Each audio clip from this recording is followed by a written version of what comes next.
Hello, my friends. I'm so glad you're here today. Take a moment to sit back, relax, and make yourself comfortable. Now, imagine you are stepping into a story from another time. This is the story of the samurai. It is a long journey. It begins in the quiet mountains of ancient Japan, and it ends in the noise of a changing world. It is a story of warriors. It is a story of honor. And it is a story of an old world meeting something new. Today, on Storyline English, we travel together into one of the most powerful chapters in all of human history. Listen carefully. Let the story carry you. And ask yourself, what does it truly mean to be a warrior? Before we begin, if this is your first time here, welcome. And if you are returning, thank you. You are exactly where you need to be. Now, let us step into the story. Long, long ago, in a land of green mountains, deep forests, and quiet rivers, there was a country called Japan. The time was around the year 700. Japan was ruled by an emperor. The emperor lived in a beautiful palace far away from the edges of the land. But the edges of the land were not peaceful. In the north and east, the forests were wild, the roads were dangerous, and the people who lived in those far places were sometimes fierce and hard to control. The emperor had soldiers, but those soldiers were farmers. They were not trained for difficult battle. They were not ready for the hard life at the borders. And so, slowly, something new began to grow. Families in the countryside began to train their sons differently. They taught them to ride horses. They taught them to use the bow and the long, curved sword. These young men became strong, fast, and skilled. They learned to fight not for money, but for their lord, the powerful man who gave them land and protection. These early warriors were called bushi. Later, the world would know them as samurai. They were not kings, they were not emperors, but they were something the land of Japan needed very much. Men who were ready, always ready, to stand and defend. And here is the quiet question that opens this story. These men were born to serve, but would they one day become more powerful than the masters they served? A young samurai did not simply pick up a sword and become a fighter. No, his journey began when he was still a small child. He learned to sit still for long hours. He learned to obey without question. He learned that pain was a teacher, not an enemy. His body was trained every day, running, riding, archery, and the sword. But something else was also trained. His mind, his spirit. A samurai was taught that his life was not his own. His life belonged to his lord. If his lord called, he came. If his lord commanded, he obeyed. If his lord needed him to die, he died. This was not cruelty.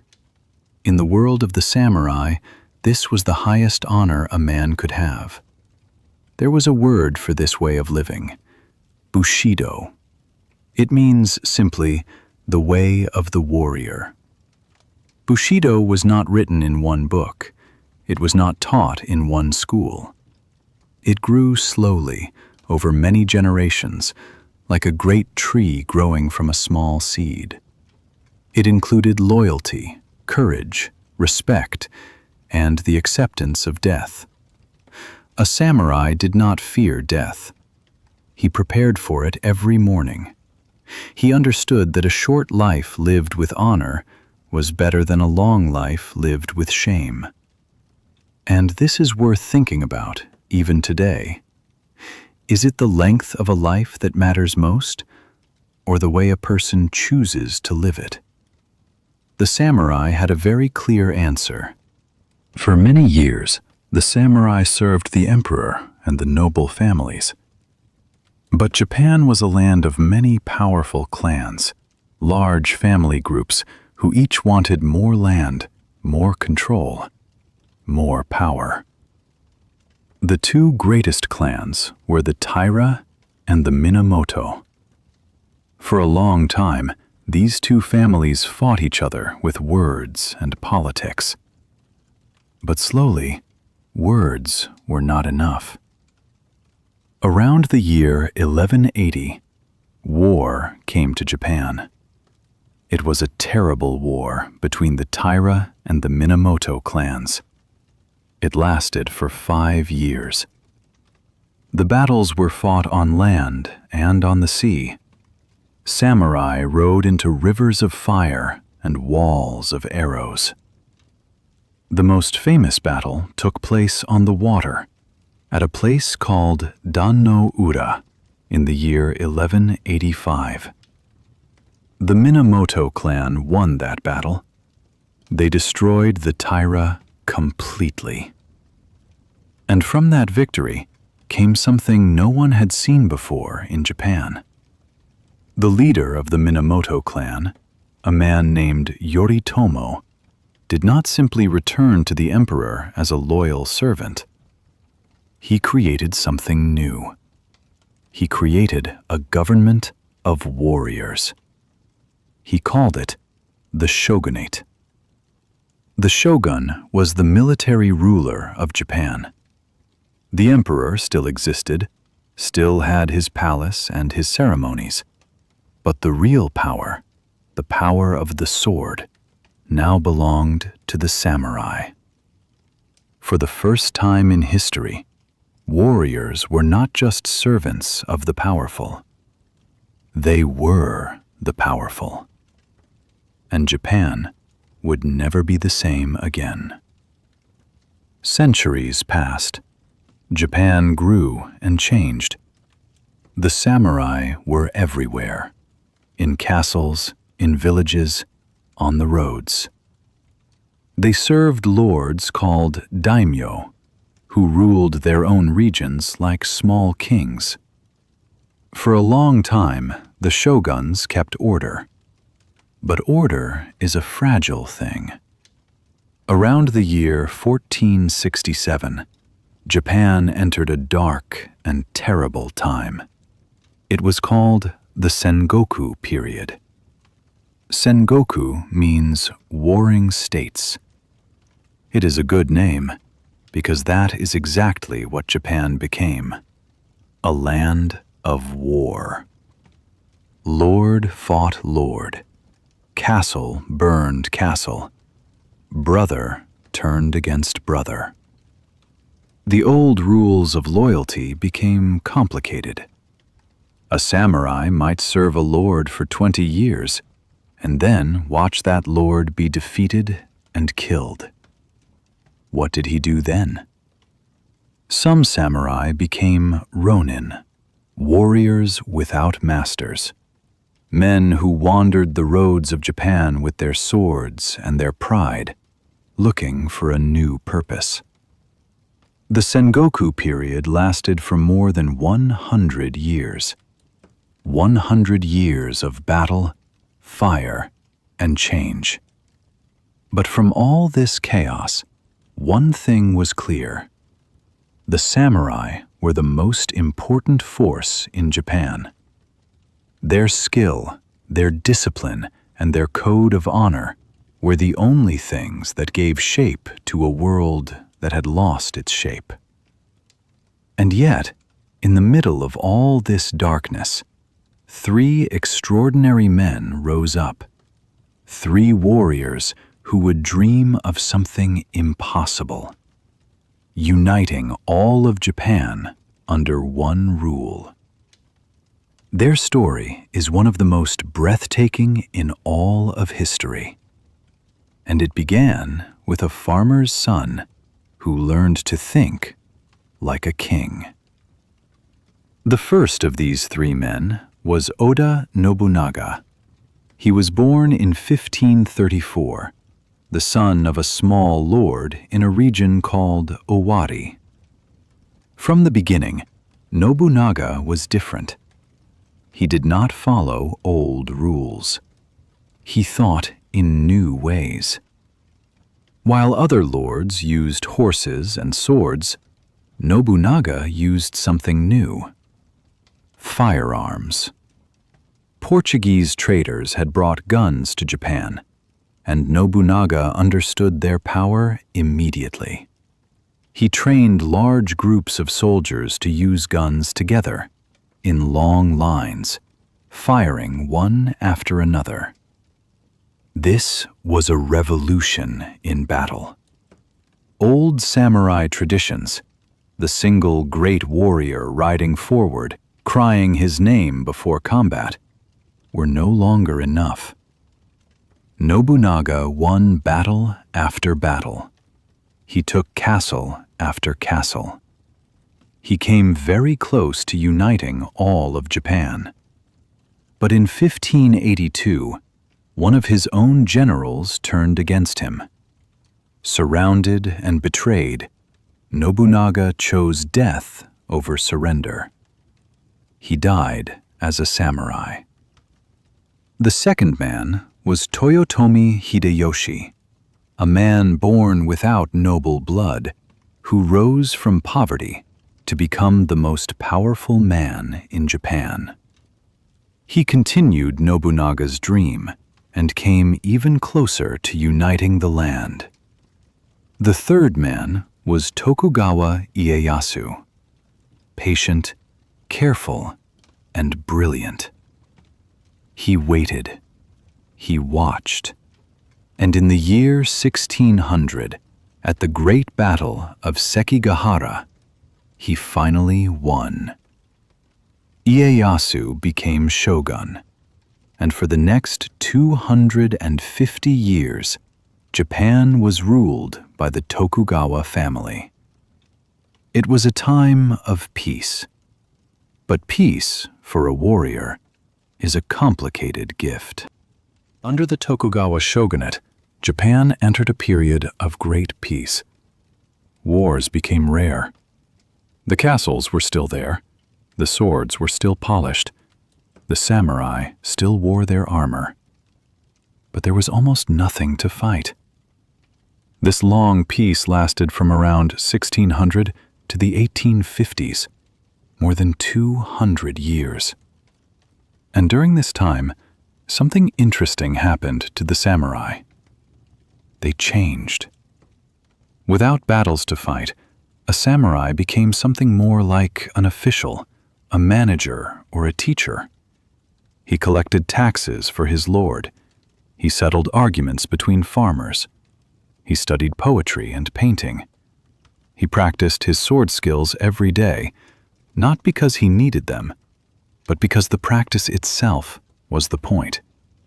The sword became a symbol, not just of power, but of the spirit inside the warrior. The great swordsman Minamoto Musashi wrote a famous book in this time. He called it The Book of 5 Rings.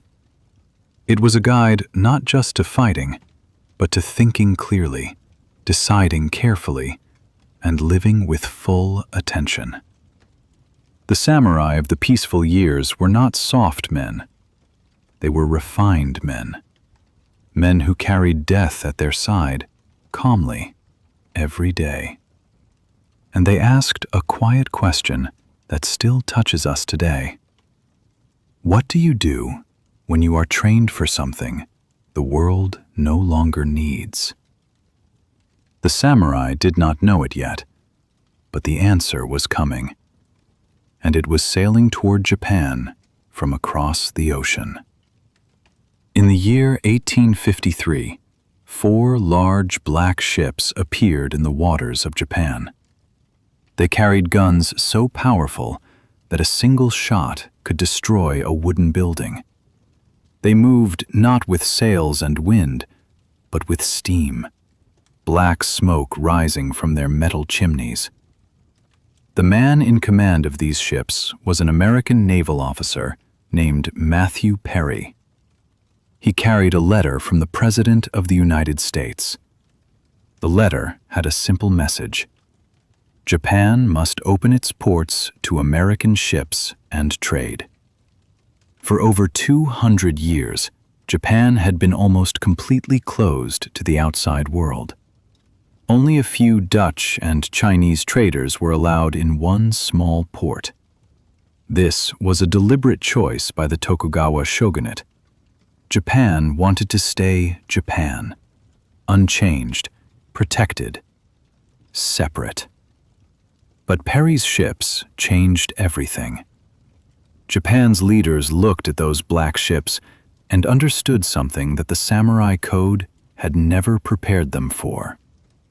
Military strength alone was no longer enough. The world outside had changed dramatically.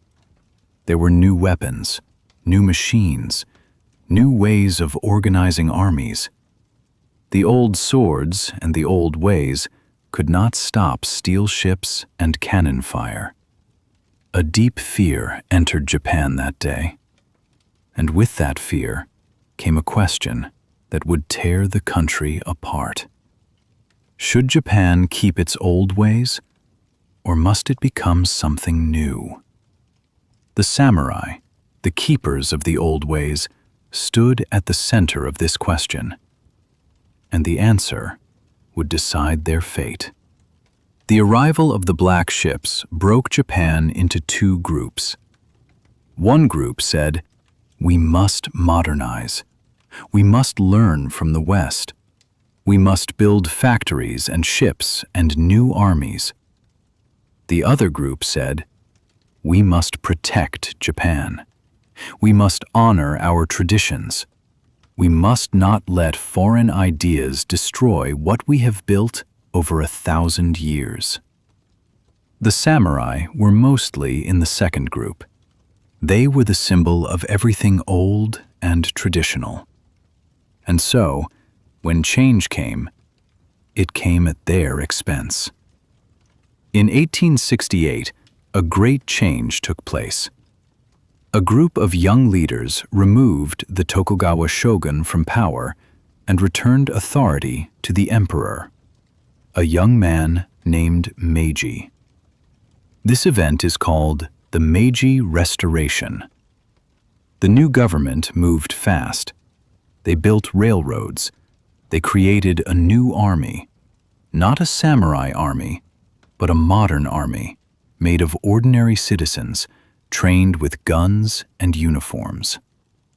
In 1876, a new law was passed. The samurai were no longer allowed to carry their swords in public. It was a quiet law, but its meaning was enormous. The sword was the samurai's soul. Without it, in public, he was just a man. Some samurai accepted this new reality. They became politicians, teachers, businessmen, police officers. They brought their discipline and their sense of honor into the new Japan. But others could not accept it. In 1877, a samurai named Saigo Takamori led a final rebellion in the south of Japan. He had thousands of followers. They fought with courage. But the new government army had guns, and the battle was not equal. Saigo was defeated. He died in the old way, with honor, and became one of the most loved figures in all of Japanese history. After Saigo's rebellion, it was over. The samurai, as a class, as a legal group, as a recognized part of Japanese society, they were finished. The long story that began in the wild frontier lands of the Heian period in the year 700 had come to an end just over 1,000 years later. But had they truly disappeared? not entirely. The spirit of the samurai did not die with the sword. It moved. It found new homes. In the discipline of modern Japanese martial arts, kendo, judo, aikido, the samurai spirit lived on. In the stories and paintings and films that celebrated their memory. In the business culture of modern Japan, where loyalty, hard work, and personal honor are still deeply respected. And, perhaps most powerfully, in the idea of Bushido itself, the way of the warrior. The simple, difficult idea that how you live matters more than how long you live. That loyalty to something beyond yourself gives life a deeper meaning. That facing difficulty without running away is the highest form of courage. These ideas did not belong only to Japan. They belong to all of us. Every person who has chosen honor over comfort, service over selfishness, discipline over laziness, carries something of the samurai spirit. The warriors are gone, but the lesson they left behind is still here, still waiting, still speaking quietly to anyone willing to listen. And so, my friends, the story of the samurai comes to rest. It is a long story. It carries the weight of 1,000 years. It carries the sound of swords and the silence of empty castles. It carries the pride of men who gave everything, and the sadness of a world that moved on without them. What can we take from this journey? Perhaps this: every era must eventually change. Every old world must eventually give way to something new. That is not a tragedy. It is simply the nature of time. But the values that the samurai lived by, loyalty, discipline, courage, and above all, honor, these things do not become old. They do not need to be replaced. They are part of what makes a person truly strong, in any century, in any country, in any language. And for you, as an English learner, you are on your own kind of journey. Learning a new language is not easy. It asks for patience. It asks for daily practice. It asks for the courage to make mistakes and continue anyway. That is a warrior's path. Every lesson you complete, every story you listen to, every new word you learn, that is your own small victory. Keep going. You are building something that will last. This was your Storyline English story for today. If this story gave you something, a new word, a new idea, a quiet moment of peace, I am glad. But before you go, I want to ask you something important. There was one samurai whose story we did not tell today. His name was Minamoto Musashi. He was perhaps the greatest swordsman who ever lived. He fought over 60 duels, and he never lost a single one. His life was a journey of discipline, loneliness, and extraordinary skill. It is a story worth telling, and I want to know, do you want to hear it? If you do, leave a comment below with one simple word: Musashi. That is all. Just that one word. If enough of you ask, that will be our next story. Because here at Storyline English, you are not just listeners. You choose the journey. Until then, my friends, keep learning, keep listening, and keep walking your own path with honor.